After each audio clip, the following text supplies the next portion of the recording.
12,000 یہودی بندر ہو گئے۔ روایت ہے کہ حضرت داؤد علیہ السلام کی قوم کے 70,000 آدمی عقبہ کے پاس سمندر کے کنارے ایلا نامی گاؤں میں رہتے تھے۔ یہ لوگ بڑی فراخی اور خوشحالی کی زندگی بسر کرتے تھے۔ اللہ تعالیٰ نے ان لوگوں کا اس طرح امتحان لیا کہ سنیچر کے دن مچھلی کا شکار ان لوگوں پر حرام فرما دیا اور ہفتے کے باقی دنوں میں شکار حلال فرما دیا، مگر اس طرح ان لوگوں کو آزمائش میں مبتلا فرما دیا کہ سنیچر کے دن بے شمار مچھلیاں آتی تھیں اور دوسرے دنوں میں نہیں آتی تھیں۔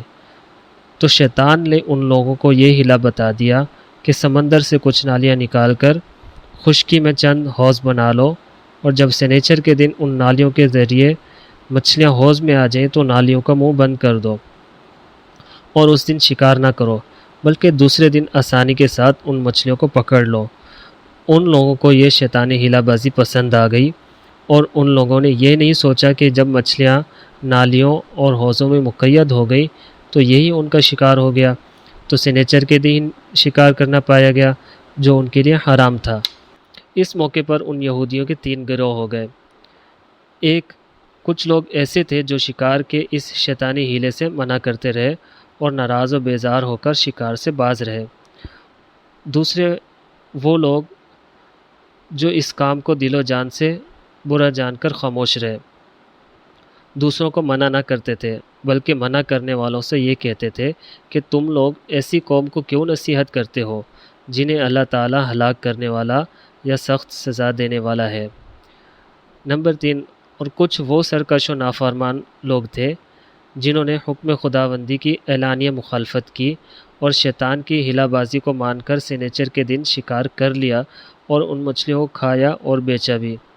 جب نافرمانوں نے منع کرنے کے باوجود شکار کر لیا تو منع کرنے والی جماعت نے کہا کہ اب ہم ان معصیت کاروں سے کوئی میل ملاپ نہ رکھیں گے، چنانچہ ان لوگوں نے گاؤں کو تقسیم کر کے درمیان میں ایک دیوار بنا لی اور آمد و رفت کا ایک الگ دروازہ بھی بنا لیا۔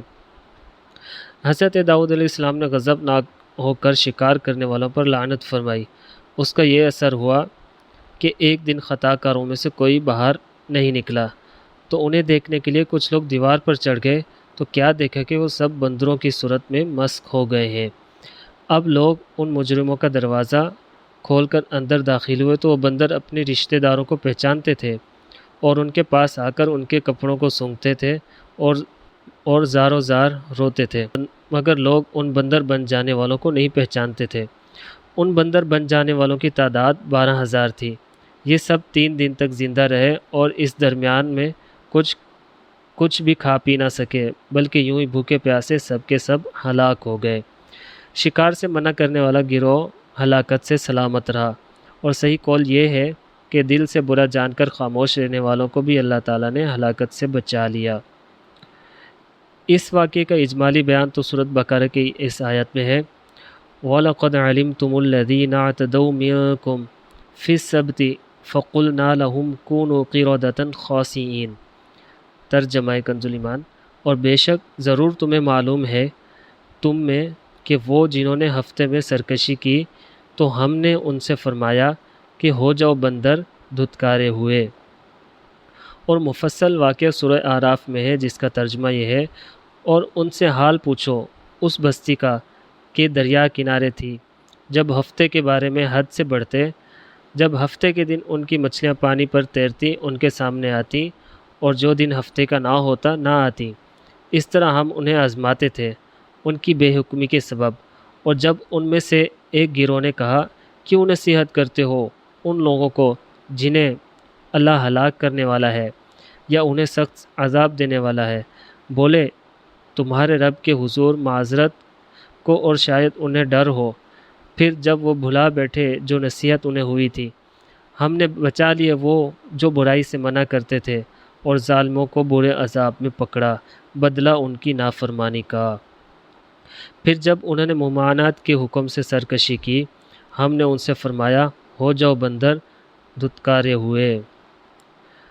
درس ہدایت، معلوم ہوا کہ شیطانی ہیلا بازیوں میں پڑھ کر اللہ تعالیٰ کے احکام کی نافرمانیوں کا انجام کتنا برا اور کس قدر خطرناک ہوتا ہے۔ اور خدا کے نبی جن بد نصیبوں پر لعنت فرما دیں وہ کیسے ہولناک عذاب الہی میں گرفتار ہو کر دنیا سے نیست و نابود ہو کر عذاب نار میں گرفتار ہو جاتے ہیں اور دونوں جہان میں ذلیل و خوار ہو جاتے ہیں۔